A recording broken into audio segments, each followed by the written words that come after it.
This is the Changed Physician, episode 143. Hey, folks, welcome back to another episode of the Changed Physician podcast. This is your host, Dr. Kevin Cuccaro, with my amazeballs co-host, Dr. Melissa Katie. Dr. Katie, how are you today? I am great. Sporting my purple today. I see that purple. That's pretty cool. Purple. Yeah, fun. I'm a headband girl. So. Well, are you specifically a headband girl for any particular reason, or? Because I got curly, crazy hair, and sometimes the front just gets crazy. So just tame it down, and the rest just poofs out. Interesting. Yeah, it's not a problem you have, Kevin. Are you sure? Yes. It could be that my curly hair was such a problem that I shaved it off. Oh, it could. Because that would be an easy way to do it too. Well, I'm not going to go Sinead O'Connor. That reminds me of there was a Seinfeld episode where Elaine was dating the bald guy and he shaved his head, and I can't remember why he shaved his head. Mm-hmm. But she's like, oh yeah, he shaves his head, he's sexy, whatever. And then they said, oh, it's not, you shouldn't have a shaved head anymore. And the guy he realized that he was actually bald now. He had shaved his head for so long, and he now had male pattern baldness. And then she dumps him because she's like, well, now you're a bald guy, Oh, see, that's not cool. That's just wrong. Well, I grew up with my grandfather had one of those little statues that one of those little stupid figurine things, and it said bald is beautiful. So in my mind, that's the truth. Bald is beautiful. Well, I think bald looks good on certain heads. Hopefully they're around. That's a whole different topic. But yeah. Let's not talk about baldness. Okay. I wanted to talk about something that had a huge influence, actually, when the first time I read about this, I was like, oh my God, this is one of the biggest problems in healthcare. I mean, it was literally like one of those lightning bolt moments. And it is called the curse of knowledge. Do you know have you heard of the curse of knowledge?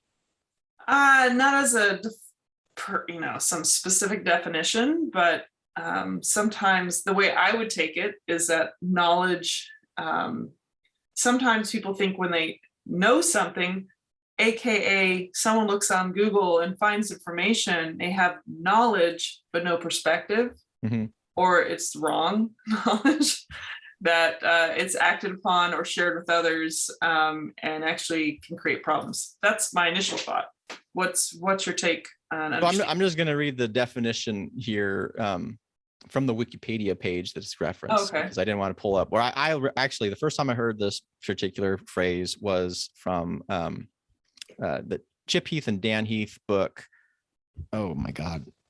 Oh yeah, you've mentioned this one. Yeah, it's got a blue cover. It's one of my. I think everybody in healthcare should have read it. By the end of the episode, I'll remember it. But what the curse of knowledge is a cognitive bias, right? So it's a thinking switch. Bias. Is it switch? Yeah, switch. How to change when change is hard. Awesome book. But they talk about the curse of knowledge, which is a cognitive bias that occurs when an individual who is communicating with other individuals assumes they have background knowledge to understand. Mm-hmm. Some bias, this is sometimes called the curse of expertise. So in Switch, when they're talking about like not only personal change, but institutional change, and they talk about the problem with the curse of knowledge is once you tend to learn, and there's a depth to this. Mm-hmm. First is one, because it's a cognitive bias, you are usually not aware that this is taking place. Most of us, once we've learned something, we assume that everybody else knows what we know, typically, right? We tend to undervalue our knowledge. And this comes up again from the physician space all the time, particularly if you're trying to develop maybe a different sort of, people talk about physician side gigs, or they're trying to create a business on the side, or maybe they're trying to expand in the internet space. The danger that we have as physicians, we tend to undervalue the knowledge that we have because we assume everybody does it. So we think, oh, I can't sell that, or I can't create a program around that because everybody knows it. Well, everybody doesn't know it. I mean, you go through a lot of these programs that are created by people who aren't physicians. You're like, this is so basic. I can't believe that you're selling this. And people have literally made $1 million businesses on it because sales and marketing in the fact that not everybody knows that we know, right? Mm-hmm. This other part that really, really is critical is if you're not aware of this bias, and you assume that people know what you know, and they don't, is how you communicate changes. We gloss over the details.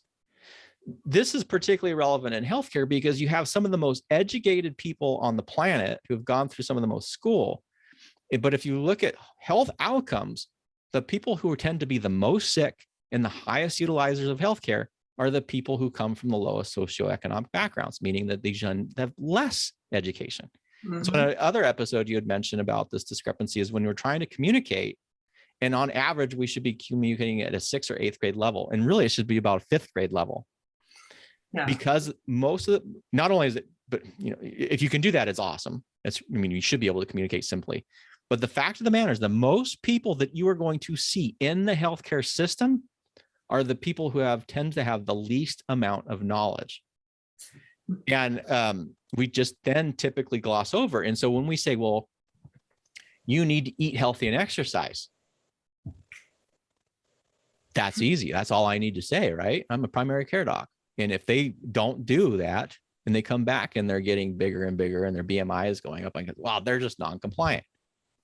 The fact of the matter is, how many assumptions have you made in that simple statement of eat better and exercise? You're assuming that they know what a proper diet is. They know what the proper meal portions are for them. Or have access. Have access to food. That exercise, what does it mean to exercise? What counts as exercise? How much physical activity is included? What's the difference between strength training and, say, aerobic activity? All of this stuff in there that we have not unpacked. But it's so much easier and similar to say, well, obviously, everybody knows that. So huge.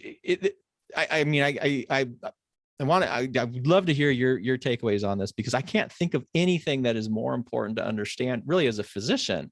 And particularly if you are in this role where you're dealing with humans, which we all are every day, that's more important to understand is simply that the curse of knowledge exists, and that has a huge impact on how we interact with people and our outcomes with what we actually do and develop. Yeah. No, I think it's interesting the way you had described, it can work either way, and the minimizing of our own, like minimizing the value of what we've learned. I think that's an interesting part to all of it. And I think that we're, being that we talked about in the last episode that as physicians, we're teachers, and or we should be as one of our wonderful qualities. You should go back and listen to the other episode. But knowing how to communicate that effectively and to share information that you've normalized, it kind of reminds me of how people, I know this doesn't seem like a related topic, but how the brain, you move into a home and then you're like, this isn't good enough. Okay, I need the bigger home, or I need the better car. Like, you get so acclimated to things and you need something more. It doesn't seem related at all, but it's but like, it is. But the knowledge is like, it's like we need more of it, or we need something new to be better. What are you gonna say? Well, I was gonna say, because we haven't mentioned it in this particular episode, but it comes down to an awareness, right? Yes. Because the curse of knowledge is all about being unaware. It's unaware of the discrepancy between what you know and somebody else doesn't know. Yeah. And we assume. Right.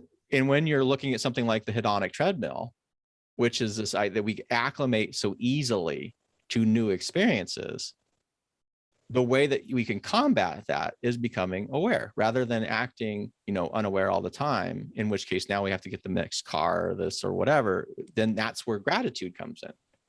Yeah. Because now what you're trying to do is build in a practice where you're increasing this awareness of how good things are for you. Right. Yeah. So there is a closeness there, and there's sort of this commonality, but that commonality ultimately comes down to awareness, which right. is, yeah, and an awareness too of like maybe how many physicians through training, we're worried about what we don't know. And so we tend to put our attention and focus on what we don't know, or worried about not having the answer, versus not reflecting and understanding the many layers of knowledge that we've kind of embedded within our normal, and kind of the way that we are we have built our brains and our understanding experiences in ways that it's hard to pull apart what all those pieces are. And so you think that what you know is common knowledge, like you said. Yeah. And so all those layers that have been building onto each other and meshing together are absent in so many people. And it's like you can almost be the best teacher because of the way that you've put together this knowledge and information, that you can kind of see a bird's eye view of it to create a more simplistic way of explaining it versus overly exaggerating or overly expressing words that are unfamiliar to patients to make yourself look like you know something. It's like, to me, the beauty of being a physician is helping a patient not feel like an idiot. And I've been guilty, trust me, of doing the same thing I've talked about. It's not good to do. But there's something extraordinarily rewarding when you've helped, and actually a patient may even say that, wow, no one's ever really explained it to me that way, or, oh, I get it. And then you have them try to say it back to you. And of course, it's in terms I can understand because you just expressed it in a simplistic way. One being an example that of something I've learned from you, which, or at least brought my attention to it, and a lot of the modern pain science is I deal on a near daily basis of people that are extremely anxious going to surgery. And I literally will say, if you don't mind me saying, stress, anxiety, and pain are all forms of protection. Whatever you put your attention to is where you're going to fixate. And if there's a sense of threat, even if it's not cognitive, you may not even know where it's coming from. Maybe stuff that's happened to you when you were a child you don't even know about, but subconsciously, your whole organism, your whole body is trying to look out for you. And sometimes it shows up in the forms of, I need to go to the bathroom every 2 minutes. I suddenly feel my heart racing. I'm starting to get sweaty. I'm like, all these physiological symptoms. So you start putting in this understanding that it's okay, this is normal, and these are the things, and this is why it goes on. But there's no technical terms there other than physiologic. I said that, but you use another word. But you can see this, like, almost the lights go on. Now I'm assuming there until someone says something that, wow, that makes a lot of sense, or thanks for saying that, or it's so rewarding to be able to share information in a way that kind of helps them understand maybe what they've been battling for decades. So yeah, I think it's important to not just worry about what you don't know. Realize you have a lot, but you, like you said, you have to be aware. There is that curse that can go in either direction. So yeah, and there's you talk about teach back, right? So that's a common technique that people will use, and sometimes I think those are framed in not ways that are, people say, well, you need to do teach back with your patients, and my brain always says, well, why? Right. And often a lot of the instruction we get doesn't tell me the why. Well, the why that you need to do teach back is to overcome this curse of knowledge, right? Because if they can actually then return, repeat back to you in such a way that verifies that you communicated for understanding, not communicate just for words. That's a super powerful skill set to have. Right. And so I don't know. Again, for physicians, it's so much of what we do about getting frustrated and burned out. And we say, oh, my patients are completely non-compliant. Well, why are your patients non-compliant? Mm-hmm. Is it because there's something deficient with them? Like inherently deficient, and they just, people can get angry at their patients and say, well, they're just doing this to me. They are not following my directions, and they're eating donuts all the time, and their diabetes is uncontrolled. When really is, well, okay, wait a second here. What do they know? What do I know? What's the bridge between them? Because if I'm here and they're there and I'm talking this way, that bridge ain't going to work. So it's just another little, we're so much about awareness on this podcast, is just becoming aware of all these little factors that heavily influence on how you relate to yourself, how you relate with your colleagues, how you relate and interact with your patients. And it's it's about awareness and being aware of the curse of knowledge. I can't think of, there are very few concepts that I can think are as important for any physician out there on a fundamental level than just being aware of this knowledge discrepancy that we have, because it is so built into our system.